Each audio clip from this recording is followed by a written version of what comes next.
How's it going, everyone? It's the Loon here again today, and I wanted to talk about, kind of touch on expensive Balisongs. Are they worth it? So, let's get right into this. I've got my Corvus number 13, mostly just because I'm super excited to flip this thing, but I do want to talk about stuff that's more along the lines of, say, the Zyzics. Which is, I think they start at like $900 new for the base model. Depending on what finish you get, they can get higher than that. So is this $1,000 Balisong worth that much more than, say, the $70 Overlord from Nibalis? Do they flip that much better? No, they don't. So then why pay so much more when you're getting basically the same thing, right? Part of that comes down to, say, the Overlord, which flips remarkably well. I really enjoy this thing. I can't flip left-handed for shit. Yeah, there we go. But I really do enjoy this thing. I think it was about $70 new from Nibalis, so not super cheap, but kind of in that entry-level kind of area of the Balisong market. And like I said, I really enjoy this thing. I think it flips, I haven't flipped it in a minute, but I think it flips incredibly well. I like the balance on it. It sounds great. But why is this so much cheaper?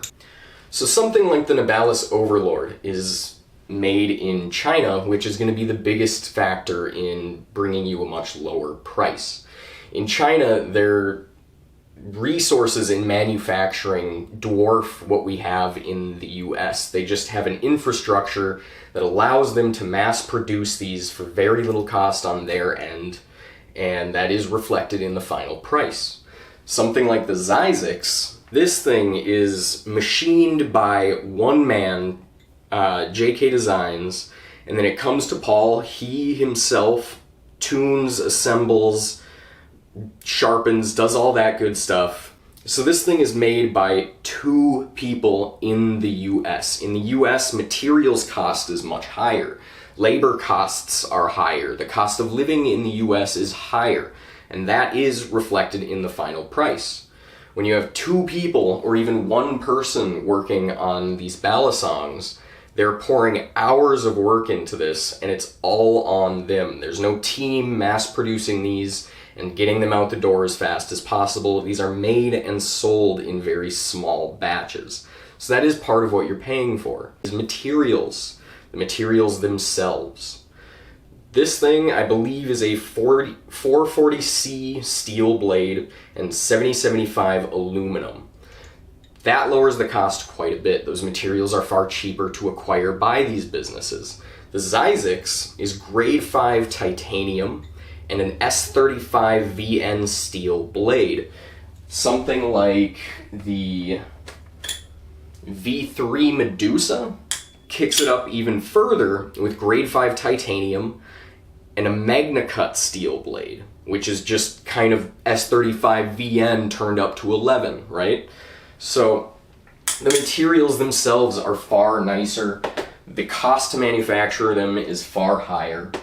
And then you get, like, even Squid Industries is a fairly big company. They manufacture quite a fair amount of knives, and they do so very well, but they have a team that makes them and assembles them and gets them out the door. So that also actually raises the cost on their end because they're paying employees. But it does seem to kind of help keep it down just because they make and sell so many. Whereas, like I said, the Zyzics is made a few at a time, and there's just not that many of them out there. You are paying a little bit sometimes just for the name, for the artistic element, a very unique design. The Zyzics, like, again, very cool, very unique. The Empress, another very unique, interesting design. Fellowship pulled this thing off so well. I love this thing. But you get little details as well, like machining inside the handles, just as a, hey, look what we can do. Something like the Seraph where they throw in little hidden machine-wise symbols into the channels, the patterns that are milled into the handles, things like that. It's the small touches. You're really starting to pay at that point, once you get to this higher end category, for the artistic element. Which honestly, I really find it beautiful that these makers can take hunks of metal and turn them into well-balanced pieces of art that you can play with. That's so cool to me. I really appreciate the artistic element of making knives. I was into the whole like process of making knives. Like, I always found it fascinating, even before I got back into Balisongs. I just find it to be a beautiful form of art, turning a hunk of metal into a masterpiece. So I really do appreciate that, and I like supporting small businesses. I like supporting people that are in the hobby themselves. I'm also into backpacking. I backpack a lot. I've done it for years, and most of my gear at this point is made by very, very small businesses. Many of them are a few people working out of their garage manufacturing high-end quality backpacking gear.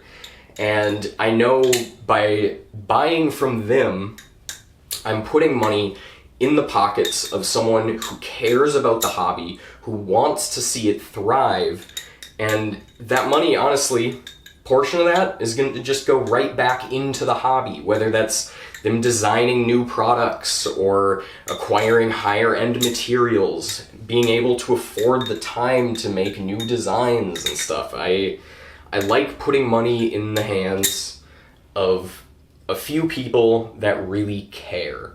That's worth so much more to me than getting a good deal on something that's mass-produced by a company that only cares about profits and doesn't care about the consumer or bringing them a quality product. I really, really do enjoy that. I get, if you're outside of the US, you probably don't care too much about whether or not it was made by someone in his garage in Kansas or some shit. But for being in the US, and I know things aren't looking the greatest right now, but it's small businesses that care about the same things that I do that I really enjoy, and I like supporting them. I do honestly get something out of that. I like seeing people succeed in the things that they care about. But that was a long fucking tangent. So, what do you get by spending more on a Balisong? Does this thing that costs twice as much as, say, the Corvus flip twice as well? Is something like the Corvus that's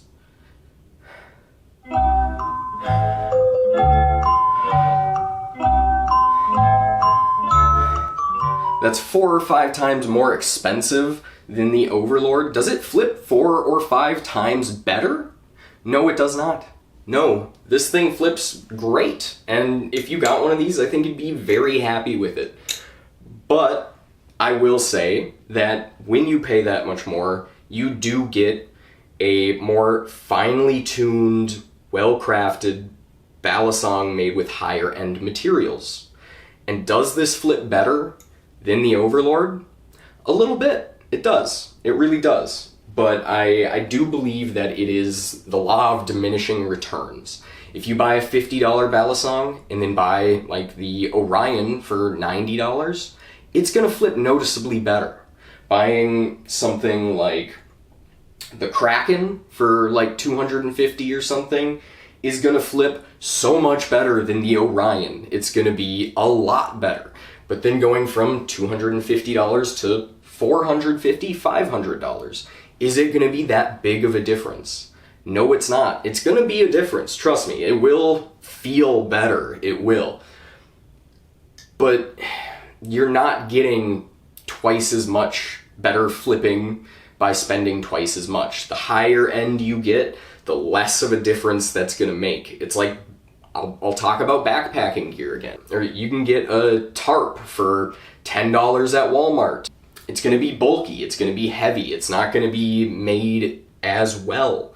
But then going from, say, like a $100 tarp up to like a $150 or $200 tarp, it's gonna be slightly lighter. It might pack a little bit smaller.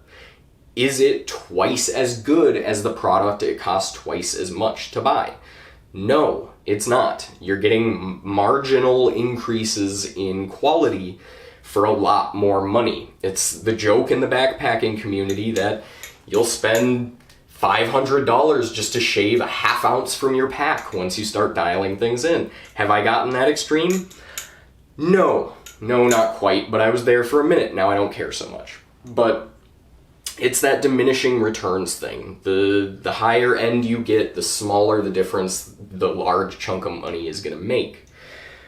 But, like I said, you're paying for that artistic element. So, is it, let's get back to the title here. Is it worth it to spend a crazy amount on a high-end Balisong with few units in production? That's up to you. Do you see a design that just calls out to you, or like the manufacturer that makes them? That's going to make it more worth it to you personally. Objectively, is it worth it to spend twice as much on a Balisong that flips largely the same? No, it's not. But do you get a cool, unique product where maybe not even many of them exist? Yeah, you do. But it's kind of up to you to decide if that's worth it for you. I'm a bit of a collector in all things I do. Your lightsabers will make a fine addition to my collection. I just enjoy collecting. I like variety. I like experiencing new things in the hobbies that I enjoy. So to me, it's worth it. I get to support a small maker. I get a really unique Balisong. I get to experience more, and I get to add something in my little fucking dragon horde collection of cool shiny things. I'm a crow. Again, with all things in this hobby, it's so subjective. It's entirely up to you to decide for yourself. Are you less of a Balisong flipper because you only flip a $50 thing that you found in wherever? No, you're not less of a flipper. I've seen some people do some amazing things on cheap CCC Balisongs because that's all they can get. Again, this conversation is largely talking about in the US. In other countries, it can be difficult or impossible to find some of these Balisongs. Shipping overseas is expensive, especially in recent events. It's pricey. And a lot of places, these things are completely illegal. So do you want to buy a $1,000 Balisong and risk it getting stolen by customs? No, I get that. I get why clones exist. I get why people don't spend that much on Balisongs. $500 in some places in the world, man, that's a crazy amount of money. That's an irresponsible amount of money to spend on a Balisong for a lot of people. So, is it worth it to buy an expensive Balisong? Sometimes it might be for you. There's really no right or wrong answer to this. It's just your decision, what you value, what's important to you. Do you want some of these? I saw the Zizix Lazarus and it just blew my mind. I love that blade. I love the look. I love the sound, that blackened finish with the gold hardware. I gotta just bust this thing out again real quick before the end of this video. This thing is so cool. It looks like an executioner's blade or like some twisted death metal straight razor. It's straight, it's got that hard right angle, but still a beautiful curve to that blade. That gold hardware that I was talking about, let me just get real close here. That gold hardware there with the blackened finish and the acid wash blade, that shit, I saw it and it called to me and there was no substitute. I had to have one of these. So, it really depends. To me, it's worth it for specific knives. There's a few knives that I want that are crazy expensive, and eventually I will have them in the collection. It will be mine. Oh yes, it will be mine. Because I do see the art to this. It's not just throwing metal together and it flips and that's good enough. These people pour hours and hours into designing and perfecting these things. I think they're truly beautiful works of art. I see that art to this, and something about it just calls to me. I've said a few times online, like, I'm looking to get into making these myself, because I do enjoy expressing my creativity in different ways, and I think it's just cool. You take solid hunks of metal and fucking turn it into this, and it's amazing, and it feels great, and it flips great, and it looks fantastic. Oh, and that sound, to me, it is worth it. But whether or not it's worth it to you is entirely up to you. It will not make you less of a flipper if you only buy cheap knives. Just do what works for you. Enjoy the hobby. There's no right or wrong answer. That's one of the beautiful parts about Balisongs. It's so subjective that you just have to find your own path. It's one of the things I liked about backpacking. Hike your own hike. What's right for you is not right for the next person. Maybe it is. Who knows? You have to decide that for yourself. And I find that to be a truly gratifying experience when you really hit on something that you enjoy, and you find like your perfect balance, and it just speaks to you. I think that's really cool. Backpacking, I'm a hammock camper. I sleep in a hammock. A lot of people hate it. I'm lucky enough to have a lot of trees in Minnesota, but a lot of people don't like sleeping in a hammock. I absolutely love it. It was a cool experience when I found that out, and I've been running with it. I've been perfecting my gear setup, and I finally found what works for me, and I've been doing it for a while now, and a lot of people that I backpack with do it very, very differently than me. The people I know that flip Balisongs oftentimes have a very, very different preference than I do. So it's all about finding a company or a person that makes these, that you appreciate their work, and I think that's a big part of it for me. It's not just about the materials. It's not just about the craftsmanship, although that's a big part of it, but it's about finding something new, unique, that just speaks to you. So I feel like I've been rambling on this topic for a while now. I haven't even been flipping. I was just focused on talking. But I hope this was not extremely boring. I realize we didn't really answer the question in the title. I just said, well, answer it for yourself. But that's really what it comes down to for me. I think that's really what it comes down to at all, is you need to figure out what you value, what's worth it to you, and yeah, go with it. Just do what you like. Get that expensive Balisong. Make fun of the people. Well, don't make fun of anyone. Don't make fun of anyone. This community has a couple toxic elements to it. I think largely this community is great, but don't make fun of people. Fuck off. But do you think it's ridiculous that people spend this much on a Balisong? Maybe. I kind of did when I first started getting into this. I was like, why spend that much on a Balisong that does the same thing, but it is pretty, but I mean, it doesn't do anything different. As I started flipping, I really, really started to appreciate the community, the smaller makers. I like supporting those smaller makers. I always have. So, answer this question for yourself. There's no wrong answer. That's all I really got for you. I'll catch you on the flip side. This has been the Loon. Take it easy.